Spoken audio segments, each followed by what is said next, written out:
Welcome everyone, Mike with Bauer's Backyard. Have a fun video today because anytime you get a new grill, it's a fun day. I recently purchased the new rectec Bullseye. It's a kettle style smoker that allows you to do not only low temp smoking, but high heat grilling for chicken wings, burgers, steaks, things of that nature. Really excited about this. I really missed the flavor of chicken wings and chicken in general on a pellet grill, as well as hamburgers and hot dogs. Today we're going to do an overview. I'll talk a little bit how hard it is to put together. I'll give you my initial thoughts and we'll do the initial burn-in. Let's start the fire.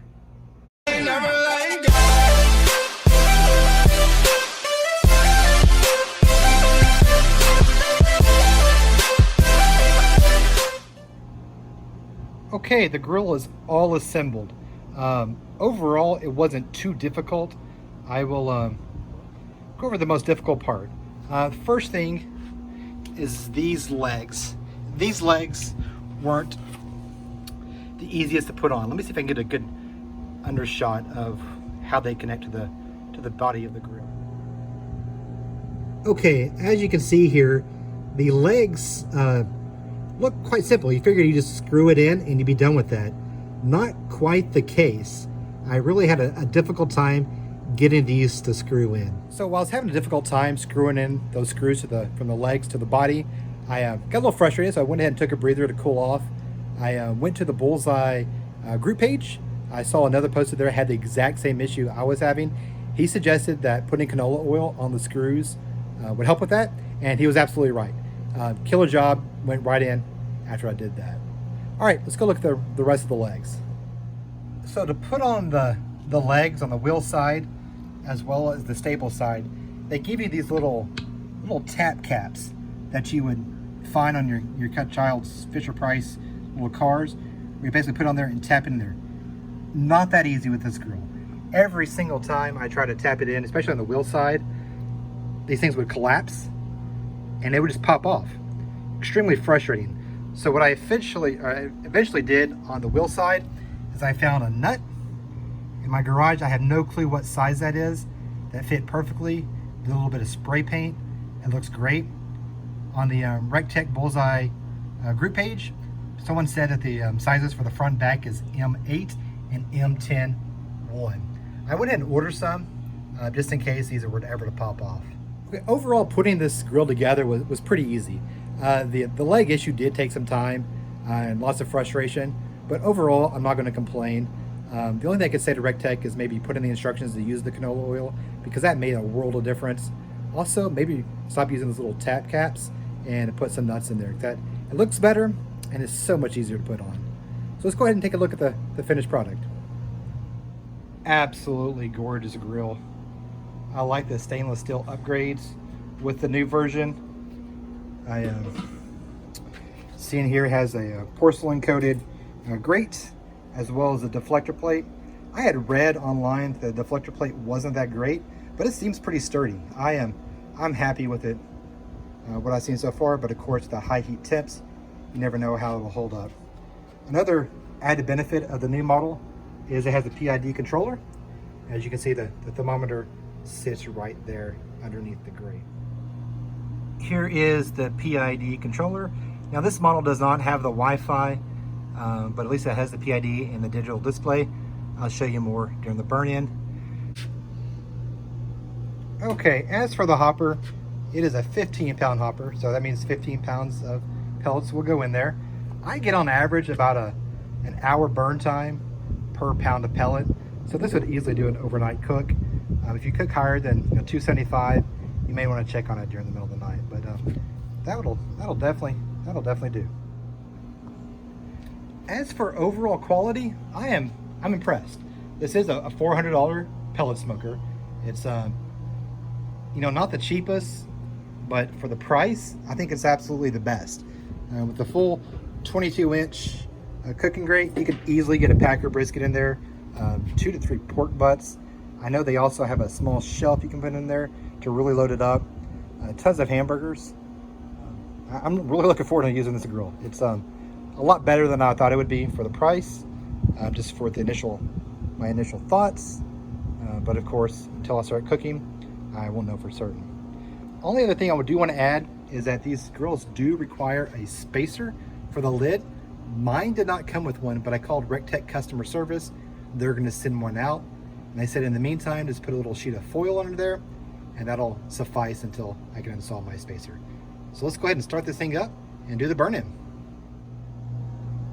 Okay, the hopper is full. The only pellets I use is lumberjack, and I do a combination of oak, mesquite, and pecan, and I use that for everything. Absolutely a fabulous combination. Now, anytime you're starting up a new pellet grill, you also want to prime the fire part a little bit. Just put a handful of pellets down in there as well. All right, let's get this thing started. So the cord is not too bad. I would like it just a little bit longer. My house faces to the west, so I like the grill facing to the east. May have to get an extension cord, may not. I think this will work. I don't know if y'all can see this, but first attempt to start it up, I get an error code, ER3. Let's see if we can fix this. Okay, not the start I wanted to have. The E3 or the ER3 code is still appearing. I called customer service right as they were closing. It was 6 o'clock my time, 7 o'clock their time.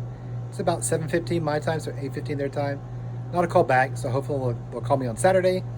Fortunately, I won't be here, but maybe they give me some advice so when I do get home, I can hopefully fix the issue.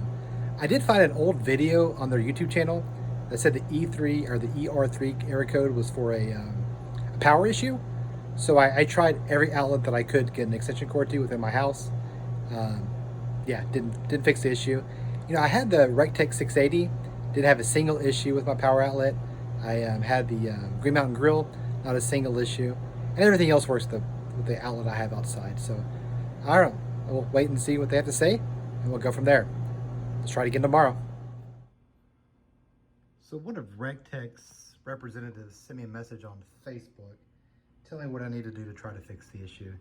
He told me to take the bottom panel off, which I did, and try to switch out the RTD cord. See if it could be switched or loose. So I dug in there. Let me show you what I did. Okay, if y'all can see that white braided wire there, he told me to disconnect that and then reconnect it and try. That didn't work. So then he said to switch them out and try. That didn't work. So it's back to calling customer service in the morning. Okay, it's day 2. I'm in my garage. Talked to Rectec customer service just a few moments ago. They suggested I take the RTD controller off, strip the wires from their caps, and manually lock it on there. Let's give it a shot, see what we can do.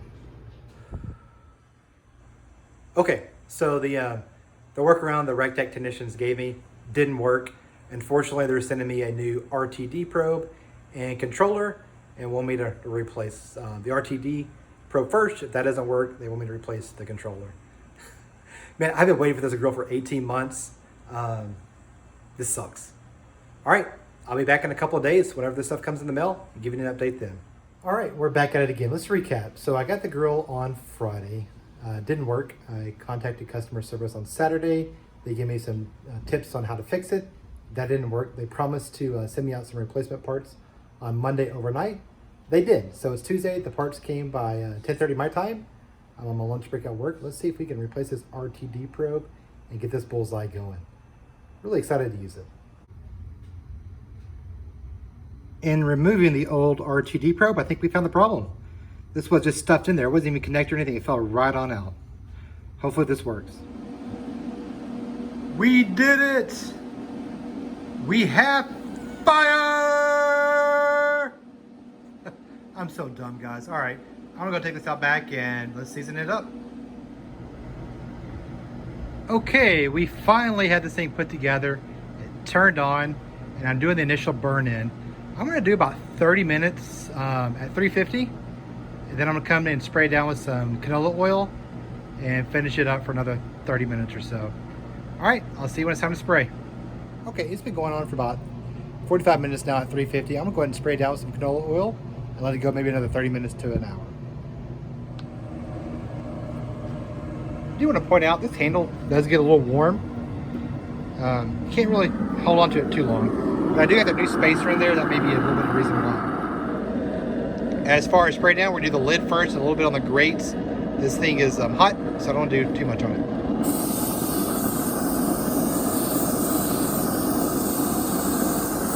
You good there?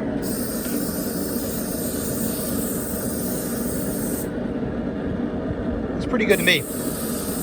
All right, another 30 minutes. Okay, it took a couple of days, but we finally got this girl up and running. Overall, what I had to deal with sucked, but I'm gonna go with the flow. It's something that could have easily happened in shipping or manufacturing. Had that RTD probe snipped like that. I will give props to the rectec customer service team. They actually took care of me. They sympathized with me, told me I shouldn't have to deal with this. I totally agree, but they did their best. They got me the part needed, the part I needed ASAP. So I'm really happy about that. What I will blame a little bit on rectec for is the legs. The legs are a pain. Those caps are absolutely worthless. Canola oil helps so much screwing them in, but I do know rectec has seen the complaints and they're already addressing the issues. So hopefully next generations of the Bullseye won't have that problem. Overall, like I said, I'm ecstatic. I've been looking forward to this grill for 18 months now.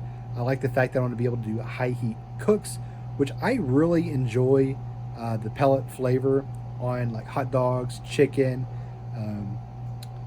even steaks like prime rib.